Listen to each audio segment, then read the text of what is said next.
opposite bill yesterday, but President-elect Donald Trump and Elon Musk both opposed the deal. That forced House Republicans to ultimately scrap the plan. As of now, there is no clear plan B unless lawmakers come up with one. The government will shut down at midnight tomorrow. Joining us now, NBC News senior Capitol Hill correspondent Garrett Hake. So, Garrett, you actually spoke with President-elect Trump today about this looming shutdown. He told you in part that he wants to get rid of the debt ceiling, which I understand was not initially on the table at all. So what exactly is going on?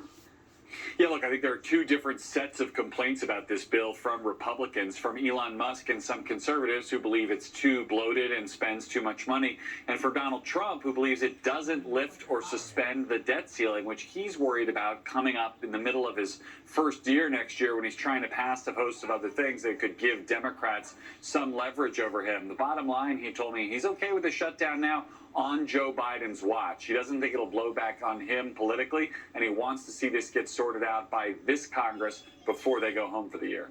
And just to make sure we understand, Garrett, so the debt ceiling is this sort of artificial thing that the Congress put in place a long time ago, right? Yeah. And he doesn't want it there because he wants to be able to spend on things like stopping immigration. Is that right?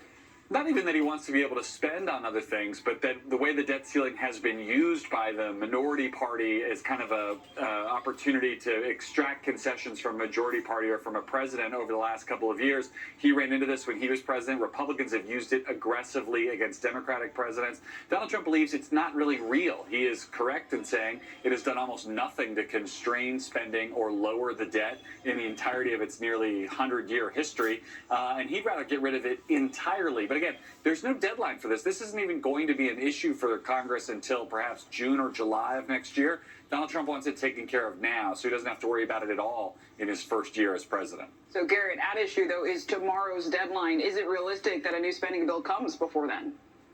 There's not a deal, and then there's not a bill, and you can't even vote on a deal, Zinclay. I think it's going to be very, very difficult for them to get this across the finish line, but the jet fumes are in the air here in Washington, D.C. These members want to go home, and they know they can't do that until they fund the government. It's going to be a long day, maybe a long night tomorrow. Garrett Hake, thank you. Quick programming note, don't miss our NBC News special tonight. It looks back at the top stories of all of 2024. I'll be recapping the year in politics, but there's a lot more. Catch it starting 9 p.m. Eastern, streaming on NBC News Now. Don't miss that.